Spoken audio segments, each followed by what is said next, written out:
नमस्कार, वंदे मातरम, जय हिंद। स्वागत है एक बार फिर से मेरे यूट्यूब चैनल रोजगार टाइम्स में। हम आपको रोजगार टाइम्स के जरिए पीएम किसान सम्मान निधि योजना के बारे में बताने जा रहे हैं। जी हाँ, जिन भाइयों और भाइयों किसान भाइयों को अपने अगले किस्त का इंतज़ार है, यानी कि 22वीं किस्त का इंतज़ार है, तो उनका इंतज़ार का घड़ी ख़त्म होता है, क्योंकि इस दिन आएगा किसान भाइयों के खाते में पैसा। जी हाँ, और डेट आ गया है 22वीं किस्त का, कब मिलेगा आपको और किन किसान भाइयों को पैसा नहीं मिलेगा। इन सभी बातों को जानने के लिए आपको मेरे इस वीडियो को पूरा देखना होगा कि आखिर किसान भाई को कब तक पैसा मिलेगा 22वीं किस्त का, क्योंकि अभी त्योहार का दिन है, तो सभी भाइयों को इंतज़ार होगा कि अपना पैसा लेने का। इसीलिए सरकार ने होली से पहले ही किस्त का देने का फैसला कर लिया है। और विशेष जानकारी के लिए आपको मेरे इस वीडियो को अंत तक देखना होगा, और चैनल में नए आए हैं तो चैनल को लाइक, शेयर और सब्सक्राइब ज़रूर करें। पीएम किसान सम्मान निधि योजना। देश भर के करोड़ों किसान एक बार फिर पीएम किसान की अगली किस्त का बेसब्री से इंतज़ार कर रहे हैं। केंद्र सरकार की प्रधानमंत्री किसान सम्मान निधि योजना के तहत पात्र किसानों को हर साल 6,000 रुपये की आर्थिक सहायता दी जाती है। जी हाँ, हर साल किसान भाइयों को 6,000 रुपये दी जाती है, और ये पैसा है जो एक बार में नहीं दिया जाता है, ये हर 3 बराबर भागों में दिया जाता है, 2-2 हज़ार करके, और 4-4 महीने के अंतराल पे ये किसान भाइयों के खाते में, यानी कि 2,000 रुपये सीधे उनके बैंक खाते में ट्रांसफ़र किए जाते हैं। यानी कि 2-2 हज़ार रुपये करके 3 बार, तो 6,000 रुपये उनके खाते में जमा कर दी जाती है। अब सवाल ये है कि 22वीं किस्त कब आएगी, चलिए जानते हैं। जी हाँ, सभी किसान भाइयों को अगली किस्त का इंतज़ार है, तो हम बता रहे हैं कि 22वीं किस्त कब आपके खाते में आएगी। कब आ सकती है 22वीं किस्त? जी हाँ, कब तक आ सकती है आपकी 22वीं किस्त की राशि? तो देखिए, चलिए हम बताते हैं कब तक आपके खाते में ये पैसा, यानी कि 2,000 रुपये आ जाएंगे। कृषि एवं किसान कल्याण मंत्रालय ने अभी तक 22वीं किस्त की ऑफिशियल डेट अनाउंस नहीं की है।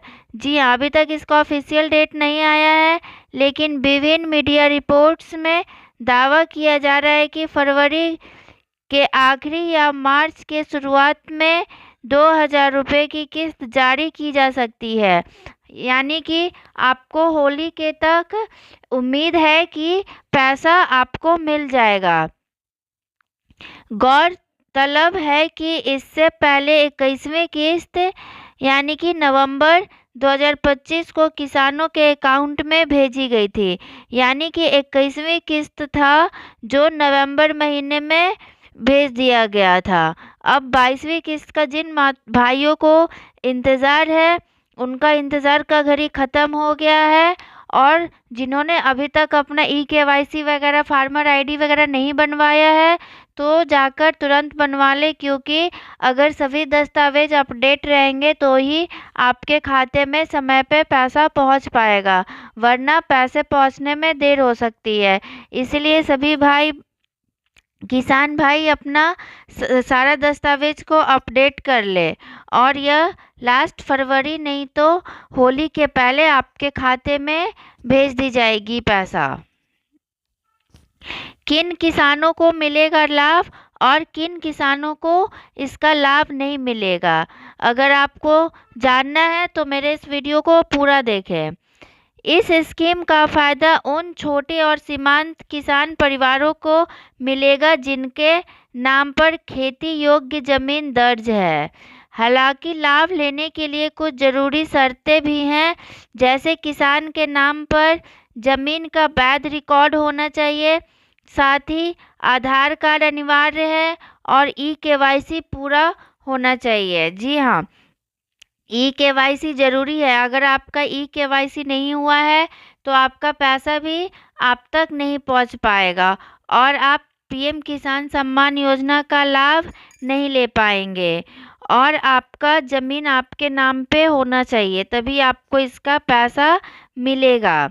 और आधार कार्ड अनिवार्य है, आधार कार्ड भी ज़रूर होना चाहिए। और जो ये सब छोटे छोटे किसानों के लिए पीएम किसान योजना है। आप बड़े जमींदार हैं तो आपको इसका लाभ नहीं मिलेगा। आपके घर में कोई सरकारी नौकरी में है तो आपको इसका लाभ नहीं मिलेगा। क्यों ज़रूरी है ई-केवाईसी? बिना ई-केवाईसी के आपको पैसा नहीं मिलेगा। क्यों है ज़रूरी? सरकार ने स्कीम में ट्रांसपेरेंसी बनाए रखने और फर्जी लाभार्थियों को हटाने के लिए ई-केवाईसी को भी अनिवार्य कर दिया है। जी हाँ, बहुत सारा फर्जी हो रहा था। इस फर्जीवाड़ को रोकने के लिए सरकार ने ई-केवाईसी को अनिवार्य कर दिया है। अब जिन किसानों को ई-केवाईसी पूरा नहीं होगा, उनकी किस्त अटक सकती है या पेमेंट को रोका जा सकता है। जी हाँ, अगर आपका ई-केवाईसी कंप्लीट नहीं है तो आपका पेमेंट रोका जा सकता है। इसीलिए जल्द से जल्द जाकर आप अपना ई-केवाईसी करवा लें। अगर आपको जानना है कि ई-केवाईसी आप घर बैठे कैसे करवा सकते हैं तो कमेंट में ज़रूर लिखें। हम अपने नेक्स्ट वीडियो में बताएंगे कि आप घर पे अपना ऑनलाइन कैसे ई-केवाईसी कर सकते हैं।